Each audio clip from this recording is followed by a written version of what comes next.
This is Talk It Out, the Women's Agenda podcast. Tune in for your weekly download on the latest news, trends and ideas affecting your career or your business. Here's your host, Angela Priestley. Hello and welcome to another episode of the Women's Agenda podcast. I'm here in the studio once again with our contributing editor on Women's Agenda, Georgie Dent. How are you, Georgie? Very well, thank you, Angela. And our guest today is Lisa Annesse, the CEO of the Diversity Council of Australia. How are you, Lisa? I'm really well, thanks, Angela. Hi, Georgie. Hi. So on today's episode, we want to cover off a little bit on CEO pay and how much is too much, and we cannot believe how much some of these CEOs in Australia are actually earning. The career trap that's facing men, and therefore women as well as whether or not self-advocacy can be great for getting ahead, how to use it for getting ahead as well. And Lisa, I'm really keen to ask you a little bit more about that as well. So, starting with CEO pay, we found this week a few stories in the paper, some research out of the ACSI that it really pays to be a CEO. Particularly one who makes pizza. Particularly one that makes pizza, exactly. So the new research finds that pay for the CEOs of Australia's 100 biggest listed organisations is at an all-time high, with the average ASX CEO earning $4.366 million, up more than 12% from last year. It's actually up 22% if you're a CEO on ASX 100 to 200 organisation. And a lot of that pay is coming from bonuses as well. And an awesome stat that I saw is that of the 80 CEOs in the ASX 100 who are entitled to bonuses, only 6 didn't get a bonus this year. Okay. So Australian businesses, we're just doing really well, aren't we? So obviously. Well, clearly. It must be some great performance out there. But Georgie, were you surprised by these figures? And I know that you did just bring up the Domino's CEO. I was really actually, so the Domino's CEO topped the list with $38 million. And I have, looking into it further, there were a whole lot of options that were exercised. Apparently he had a divorce settlement, and so he obviously needed to, there were various machinations. It wasn't that he got a paycheck for $38 million. But he effectively earned $37 million. $37 million, sorry. Yeah. Okay, $1 million Well, I think off. it was rounding down to 37, but who's counting after that? But, that blew my mind because I thought, okay, I know typically the big banks, Macquarie Bank, for example, they feature in that top 10 list of best paid CEOs. And to an extent, I understand that because they are incredibly complicated organisations. It doesn't mean, as we're seeing through the Royal Commission, it doesn't mean that they're perfectly well behaved at all times and that they're functioning well necessarily, but they usually earn a lot of money because they are quite complicated institutions. Domino's Pizza, okay, it has made headlines recently for underpaying staff, for, I think, being the sort of seller of the least nutritious fast food product it did because in the country. Jack Cowan was being asked about that, and he is the chair, I believe, yes, or involved, I think so, along with being involved yes. in Hungry Jack's. Yeah. Yeah, and so, that blew my mind because this is a fast food chain that is a fairly simple business model. For that sort of money, it is just quite extraordinary, I think. I think also disappointing, not surprising that, that of the research, they couldn't make any meaningful comparisons about what female CEOs earn because there just aren't enough female CEOs in that group to make any meaningful comparisons. There are, again, more Andrews in that top 100 than there are females. That's, disappointing. What do you think, Lisa? Well, it's an extraordinary amount of money, isn't it? On any measure, and especially when you think about the fact that they're producing pizzas. However, I'm less concerned, I suppose, about what private and public companies pay their CEOs than I am about how the women are faring in those organisations. Yeah. Whether there's parity, whether there's a road to leadership, and whether or not they behave as good corporate citizens. I'm really concerned when I hear stories about underpaying staff, and yet, I was in the US recently presenting at a conference, and the headlines there were all about Disney. The Disney CEO, I think, making somewhere in the vicinity of over $400 million a year, and workers at the Disney theme parks having to get second jobs and live on food stamps to survive. I think that's unconscionable.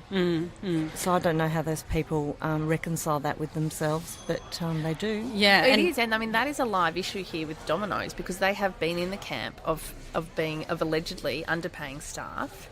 I think it was the CEO of Domino's who came out and sort of said that they're being undercut by things like Deliveroo and Uber Eats because they can engage contractors and pay them casually, so it costs a lot less. I know that Jack Cowan definitely did. So did he say that? Yeah. And I mean, you just think the disparity between just regular human beings and what they're earning and how they can make their lives work. Yeah.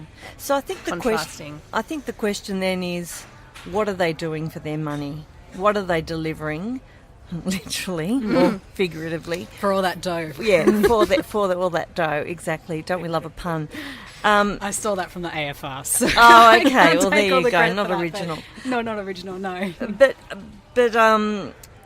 so extraordinary remuneration. You should expect extraordinary results.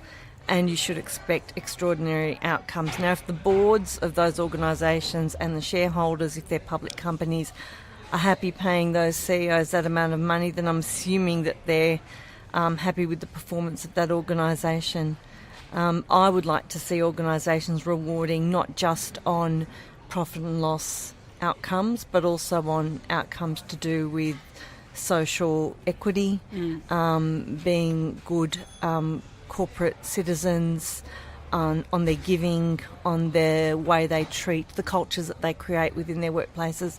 I think that if we started linking some of those outcomes to pay as well, and maybe some of the companies do, I don't know, but I think then that would make that a lot more meaningful. Do you see any examples of companies that, I know we hear about that idea of linking bonus payments to reaching targets on various aspects of diversity.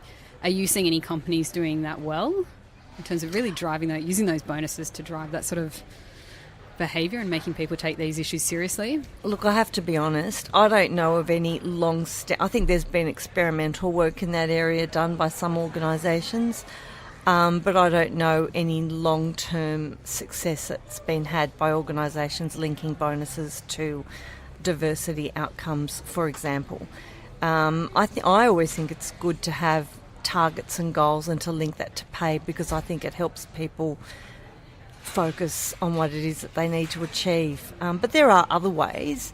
But certainly I think it happens more in the levels down from the CEO, and it's directed by the CEO rather than the CEO themselves receiving that link. Would you agree? Yeah, I think that is right. And I mean, because I think the pipeline issue is so critical. And I think in that way, to ensure that you've got a decent pipeline of sort of diverse talent, you have to have, at various checkpoints in the organisation, you have to have managers who have their mind switched onto this. Because and I mean, I agree, it's that saying, what you measure gets measured. And so if you are going to, actually incentivise managers to reach a certain outcome, you have to make them accountable for that. Especially when it seems like the bonuses and the incentives that are there seem quite easy to achieve if almost all of them are getting it. So that was out of those 80, that only 6 didn't. That was my laptop dropping on the ground. So still alive, it's okay. If it's so easy to get these bonuses in the first place, and maybe there's little things that can be added to these bonuses and these incentives as well to actually make them a little bit meaningful, to reflect back on the type of culture that they're actually driving in the organisation and how that organisation is treating its people. It'd be good to see a comparison between that and the pay equity data within those organisations. Might be one for Women's Agenda to investigate. Because I think that if you're not prepared to pay your men and women the same, I think it's if salary is a marker of performance and it's a marker of your status as an individual, then what are you saying about women if you have a pay gap within your organisation? Exactly. Okay, I think we might get onto that one over at the end of the week. So I wanted to move on to talking about flexible roles for dads, and this came up in some of the DCA's research that you did with Suncorp. So that research released a few weeks ago to mark Flexible Working Day.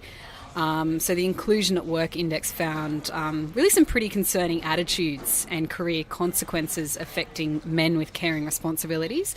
That is at a quarter, so 25% of male carers have reported personally experiencing discrimination in the past year. 16% disagree that they can be themselves at work, and 19% of male carers said that they disagree they can actually progress at work as well. So, Lisa, why is this concerning, I guess, for women on the other side of the equation? Well, it's concerning for both men and women. So it's concerning because for those women who are in heterosexual relationships with men and where they have children, if you don't have a shared care responsibility outside the workplace, then for the woman it means that she has less capability to participate fully in the workplace and therefore realise her potential. It also ties her down to being in the home, which may not be her choice. It might be for some women, but it may not be her choice, and it mightn't be the financial need of the family either. So that can have a long-term lifetime earnings effect on women, especially if their relationship breaks down and they end up in poverty, as so many, as we know, the highest number of most rising group in the homeless persons sector is mature age women.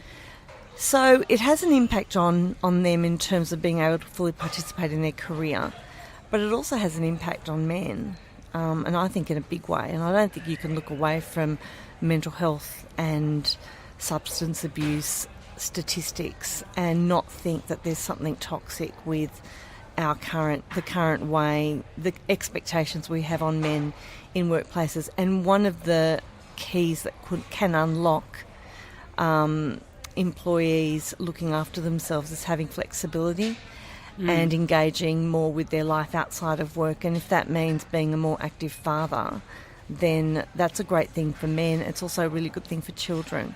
And if we take a whole of society approach, then this really is a win-win proposition. And I know it comes down to personal choice in families, but it defies belief that all men are driven to have high-paying careers and all women are driven to not only having careers but also having the majority of the household responsibilities. So it's not healthy for women. It means that they fall over. It means that they can't cope.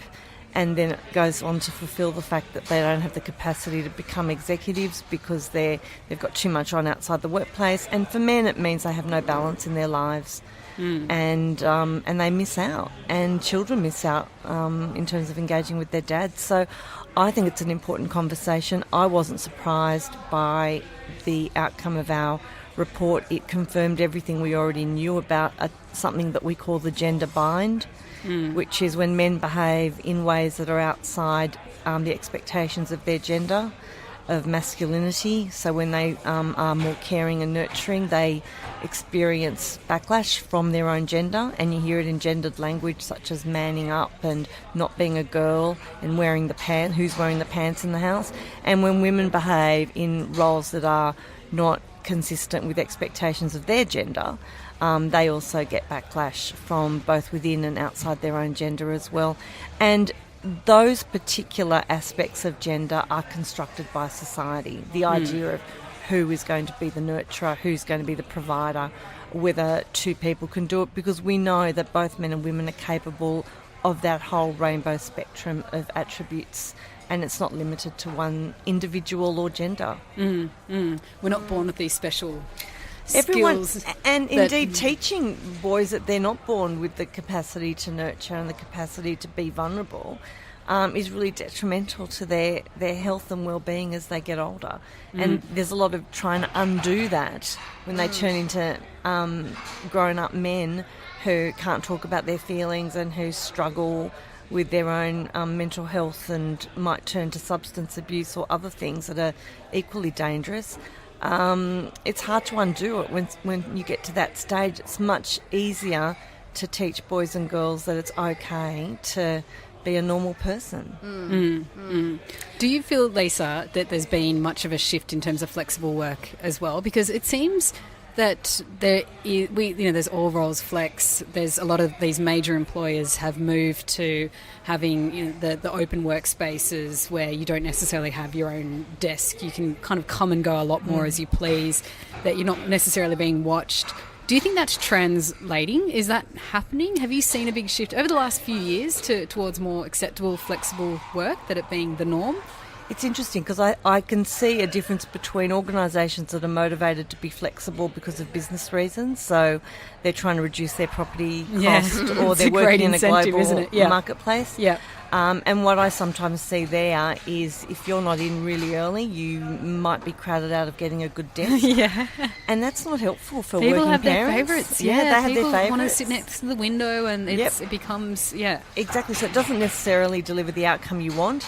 However, yes, I have seen a huge increase in the normalisation of flexibility as a concept. Now, in terms of the delivery of a mainstreamed flexible career, which is really where we're trying to head, because without having a flexible role as a mainstreamed role, you'll always have a marginalised group, living in the gutter of the part-time role, grateful that they're so lucky that they have a manager who lets them work one day a week at home. Until that becomes mainstreamed and people are able to move in and out of their careers in a flexible way and it becomes universal, it will always be on the sidelines. So positive trends, I think, but I think it's still too early to say that we're really seeing a major shift in the way the labour market is structured based on a personal desire to work flexibly. I think there's a shift in terms of organisations wanting to be more flexible with how they manage employees, but that's not necessarily always good for the employee, and we've seen that through casualisation of the workplace. Yes. It's interesting, isn't it, that point you make when you're drilling down into an organisation's motivation, because I think that's what, as an observer and a commentator in this space, I think that is the thing that is really frustrating. We know on paper what the benefits are. We know what the benefits are of having a more diverse leadership team. We know the benefits of having dads being more engaged at home and women being, able to share their responsibilities. We know all of that stuff.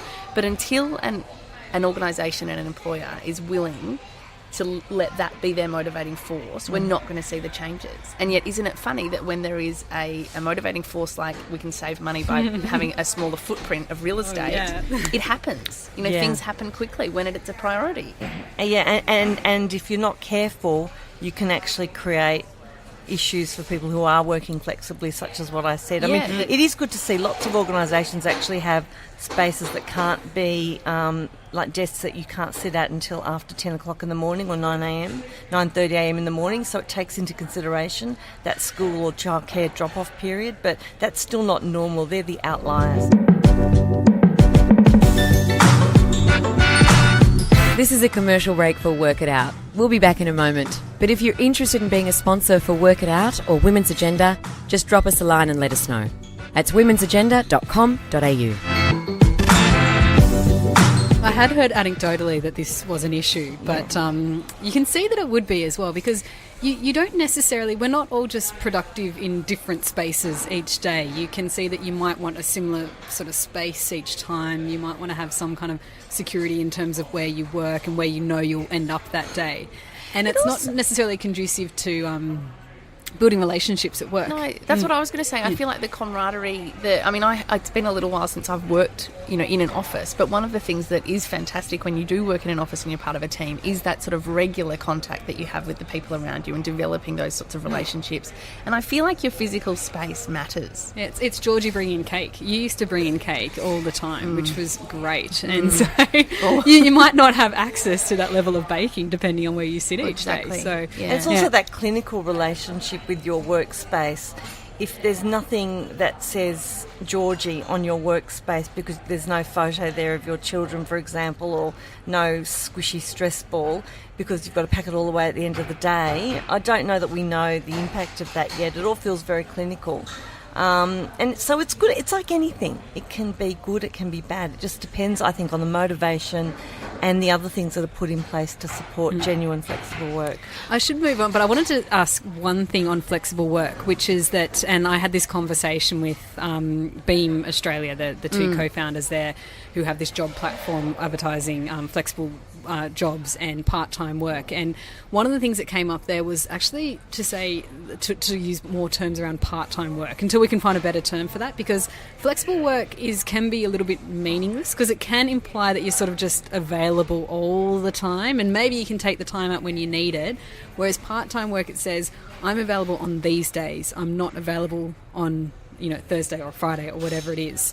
What do you make of that? Do you think there's much in terms of I prefer the term flexible work, I have to be honest. And the reason I do is that part-time work implies less work.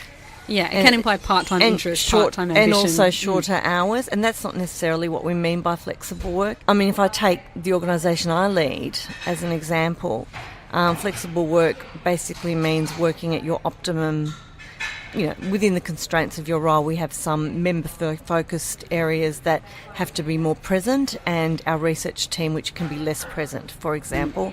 Our comms team, which is more deadline daily driven, and the governance and advisory team, which has got longer term deadlines. So within the constraints of that, I don't really mind how people work, providing they're delivering.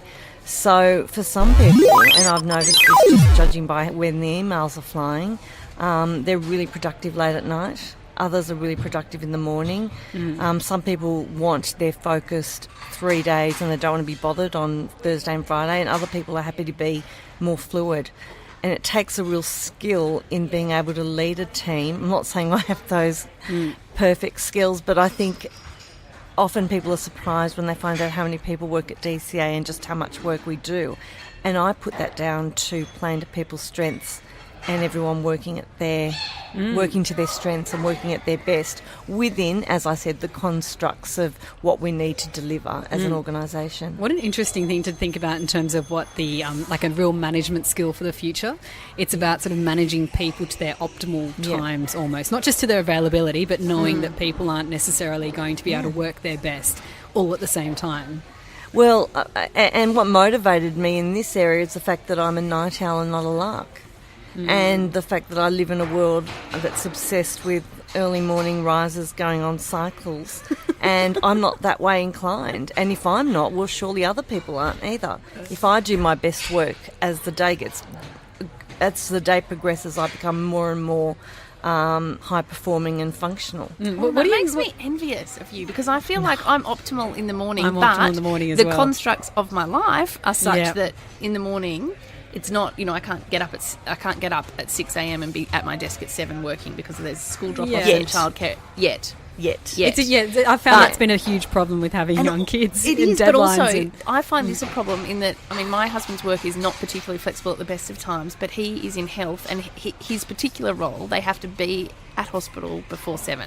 Yeah. So he has to leave, so I can't. We do a lot of tag teaming and support, but in the mornings, which is when I think I work optimally, I can't really ever start. But you are working optimally because your role as a parent requires you to be working optimally. And my role as a parent meant I was always getting my kids to school late. I used to dress my children in their childcare clothes the night before because that's a good one. I was so confused in the mornings that I would just move them from the sleeping position to the car without waking. They're already dressed. See, that is a good point, because we are.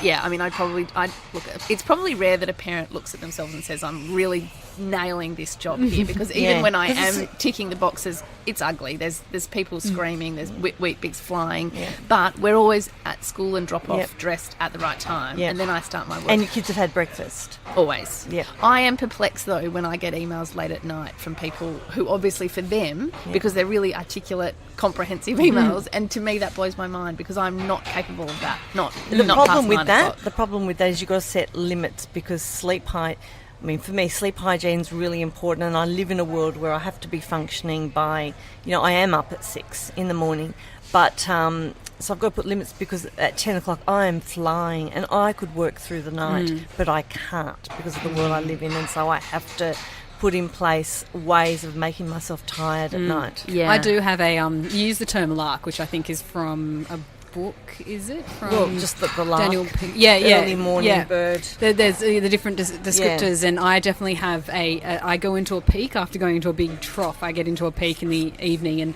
it is a limit thing because I sleep terribly, and so if I'm on a screen after kids go to bed, and sometimes I can't help myself, but could stay awake for hours. Which again it has an impact in terms of work, because say for example I have to prepare for a big day the next day, which is almost every day.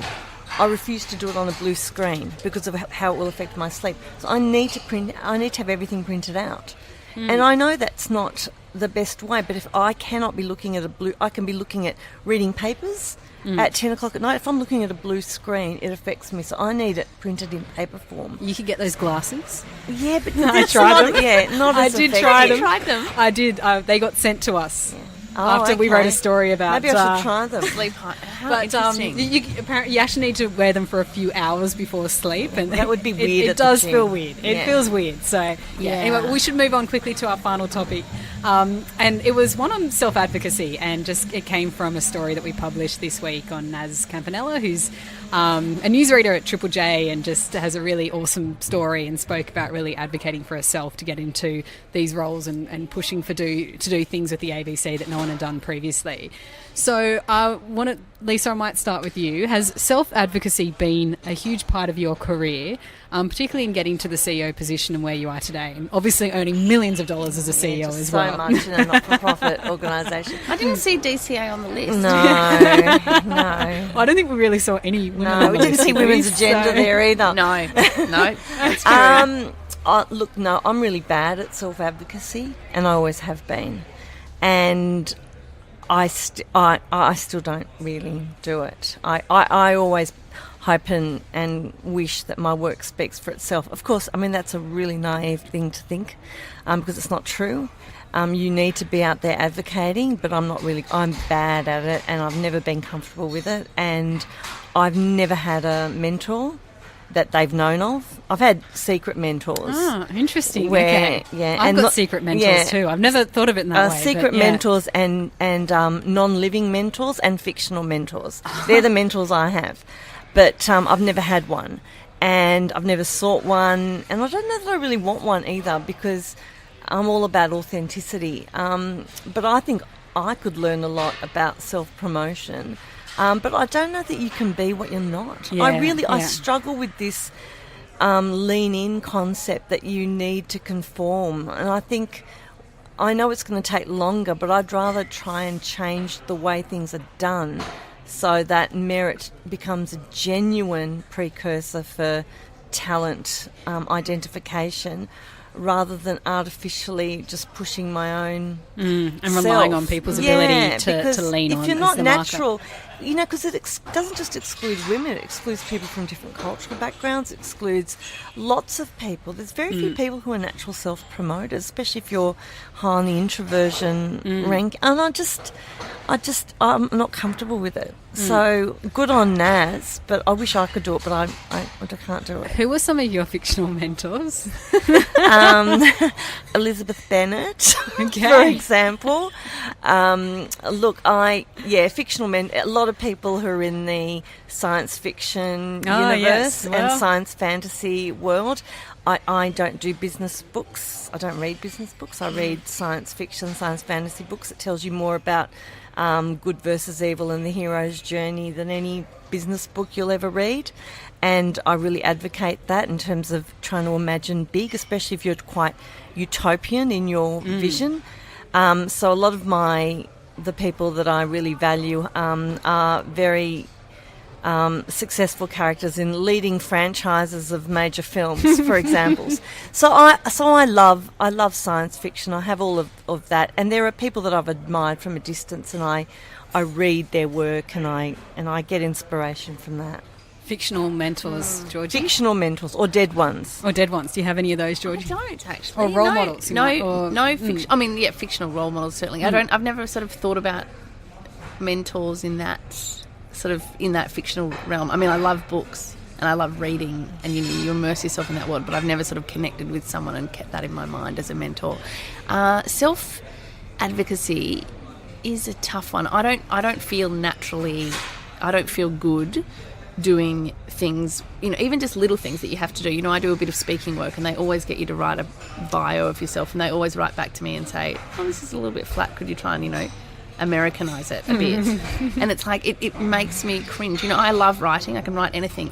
Yuck, not myself. I hate that sort of stuff, and I don't... yeah, I mean, I think there is an art. I mean, I follow people on Instagram, for example, and I don't begrudge them at all, but I'm fascinated by their ability to be, you know, they are authentic in the way they sell themselves. Because they're authentic, and I think that's it is. the trick. I think if you can't, I don't believe, I'm all about authenticity. I don't think you can fake it. No, and I don't think, I just don't think I have got the makeup to sell myself in that sort of way. But then I also think you do have to be, I don't think you have to compromise your authenticity necessarily. Say you are in an organisation to make yourself and your achievements known.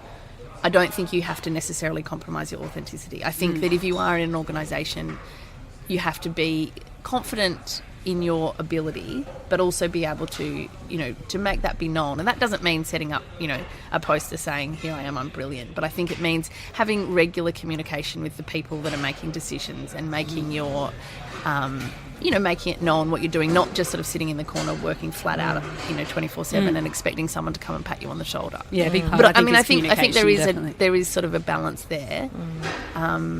But I don't think it's natural territory for some people. And I think for some people, when it is very natural, and this goes back to what you mentioned about Instagram and a bit of a social media trap, is that often the people who are really great self-advocates on Instagram are selling things in the self-advocacy space or in the marketing space or in the social media space or in the confidence space or whatever it is. Yeah. So you see all that and that comes through because naturally they've been able to build very big followings and you follow them and it's great and wonderful. But at the same time, a lot of that is people who are selling stuff in that space. Yeah. They're not necessarily people who are, you know, just working really hard in a bank or in a law firm or in a restaurant or running a business or whatever it is. Yeah, that is true. Yeah.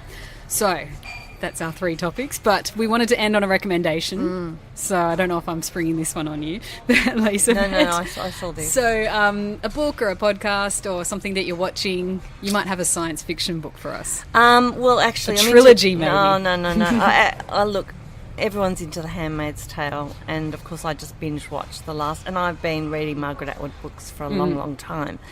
But the thing that strikes me about Handmaid's Tale is the fact that they had so many... in the flashback scenes, which I think are the most telling, there were so many points at which you could have stopped the impending doom of the future. You could have stopped Gilead, but it happened so slowly. It crept up on people until they didn't know they were in it. Yeah. And I think that that's a really important thing to take into your personal lives.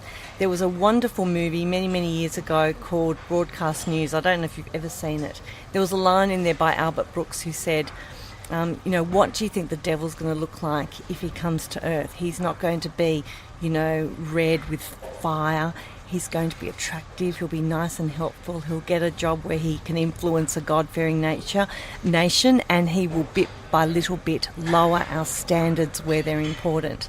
And I think that's not happening at all. It's hard to imagine anyone like that. Yeah. I mean, he's not handsome. Yeah, I know, but I just think it's brilliant. And then I could just end on one plug. DCA is going to have a podcast dropping in August called The Art of Inclusion. Oh, great. Okay. All right. Sounds awesome. Well, we will definitely be publishing some information on that when it drops as well. Yeah. So, Georgie, did you have a recommendation? Yes, I do. I've got 2 this week. So my husband and I binge watched recently. I mean, it took over about 2 weeks because trying to find the time when we're both there. But The Staircase. It is on Netflix, and it is a true sort of documentary about an author in America whose wife died. She was found dead at the bottom of the staircase in their house, and he was accused of murdering her. And the staircase follows the trial, and he was originally convicted by a jury, and he spent 8 years in jail, and then he was he was granted another trial because of sort of some evidentiary problems. Anyway, it is absolutely fascinating. This French filmmaker who had actually won an Oscar for a documentary was sort of commissioned to look for another real crime documentary, and he had done a case of a young black teenager in America who had absolutely no money, and he was sort of charged with murder. And so for his second one, he wanted to do something, and that he was innocent, the teenager. He wanted for his second film to do something completely different, and he wanted to get someone. So the author in this case is white, rich, really articulate, and is a really unusual character. So as soon as the filmmaker met him, he was like, I'm going to follow you. And who knew it was going to be such an ongoing, enormous saga. But it is captivating television, and it raises a lot of questions about justice. And it goes to that thing, because at the end of it, I was not convinced at all that he wasn't guilty. I'm still not convinced of that, but I was convinced not that we'd want a spoiler or anything. No, but it's already happened. But okay. Because you see this, but also I wasn't necessarily convinced that you could say there's no reasonable doubt that he wasn't convicted. Anyway, it's fascinating. And then the other one is, I've just finished reading Katie Tur's Unbelievable. Oh, that's so good. Her sort of front row seat to the craziest campaign in history, and it is fascinating. Yeah. I've heard her so she was a journalist with well, NBC or MNSBC, I think. Yeah. And she does. Yeah, no, I've heard she did a recent tour. She did. She was here for Sydney Writers Yeah. Festival, Yeah. and it's just she'd fascinating. get called out in the Trump campaigns, and she'd kind of find herself on the wrong side of Trump supporters when she was the only media person. It's just some of it is terrifying. I read it a few months ago, and I just found like I was feeling on edge about it and her safety and her situation within all that. I think also just the timing, having just finished reading that 2 nights ago, and then the Helsinki situation and him coming out, just his unpredictability. And I think the book brought home to me, not that this is any great surprise, but he has got no coherent vision, no coherent policy. And so you think, when he goes into a summit like that with Helsinki, you cannot help but thinking his motivation is purely personal. It's vanity. Absolutely. He's not thinking about the bigger picture. And I think her insights from being on his campaign from the minute he announced that he was going to put his hat in the ring as a candidate is terrifying. So anyway, The Staircase and Unbelievable. All right, and I'll wrap up mine quickly. I went to the movies on the weekend for the first time since I had my children. It's pretty sad, isn't it? First time ever? No, since I had kids. But since you've had Pretty children, much, yeah. I used to love going to the movies. So, anyway, and I saw The Incredibles 2. Everyone says that's good. With Mr. Four. So it was pretty much his first. I don't think I've taken him to the movies before. So, I haven't been, so it's all very new. It was very exciting, but it was really fun. It's a great fun movie, and he loved it. And the really cool thing about it is that it's set in the 60s, and the mum in The Incredibles, Mrs. Incredible, she really takes on the lead role, and she's really out there fighting the bad guys. And Mr. Incredible, who, if you can visualise, is the big muscly guy, he takes more of the family role, which and all this is very predictable what happens, but it is fun, and particularly for kids, obviously. So awesome. Thank you, Lisa. Thank you, Georgie. That's Pleasure. it. We will be back next week. You've been listening to the Women's Agenda podcast, and a reminder, of course, that you can subscribe to our daily newsletter. It's free, and it lands just before lunchtime in your inbox. Just go to our website, womensagenda.com.au, to subscribe. Thank you. That's a wrap for Talk It Out, the Women's Agenda podcast, powered by Eagle Waves Radio. Don't forget to like us on Facebook, follow us on Twitter, and jump on the website for more amazing shows. Catch you next time.